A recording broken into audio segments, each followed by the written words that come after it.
This is a game where your life is at stake.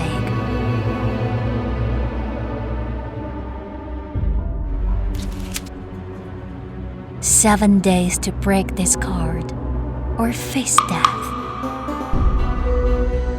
Defy loans, squander fortunes, embrace the cult, even toy with others' lives.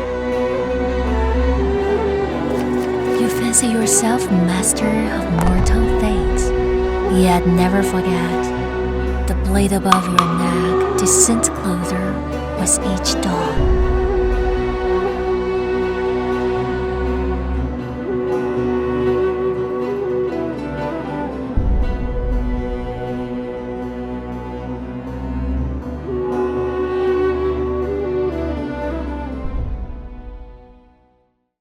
Sultan really is a great story.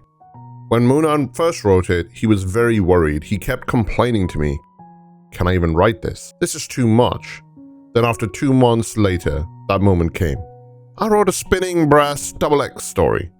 Starting from that point, with the team's collaboration, the story of Sultan was born. I told the planners, "You are the first in game history to decide that for the level design, we need parties. Be proud." We players say that we're just tricking perverts into joining the army.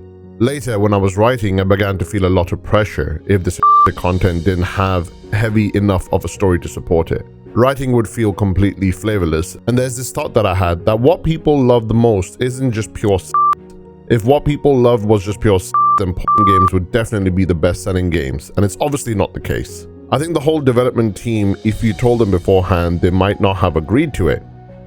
Honestly, none of us ever imagined we'd reach this step. We needed to draw a staff of life, and that we had to convince ourselves not to imagine how the artist would find references. I sent them lots of weird reference materials. It had to look like that thing, but not be that thing. The thing we struggled over was that I told the artist that this thing needed to be filled with blue ether, according to teacher Munan's description. It's full of it, and there's a faint electric current on it, so it gives off a slightly mechanical feel. But it shouldn't feel too cold or too stiff. It needs to give people a sense that it's something alive. This was probably the hardest piece of communication for the whole game. But after that, since we even managed to communicate that, things were fine. We discussed things in a very academic fashion. Let me give a very simple example. In the game, you can directly compete with the House of Pleasure. Then, our colleague forgot to properly block the content. So one of the who works the by day and also works for you by night, she was so busy. Something like that. And our planner asked about it, if it is okay for a to work in 2 fools. I said, what kind of devilish question is that? Because we treat people as a single unit, with an automatic absorption kind of operating model. Sometimes it ends up strangely realistic, inexplicably so. Anyway, since the project started in December 2023, the entire development went very smoothly.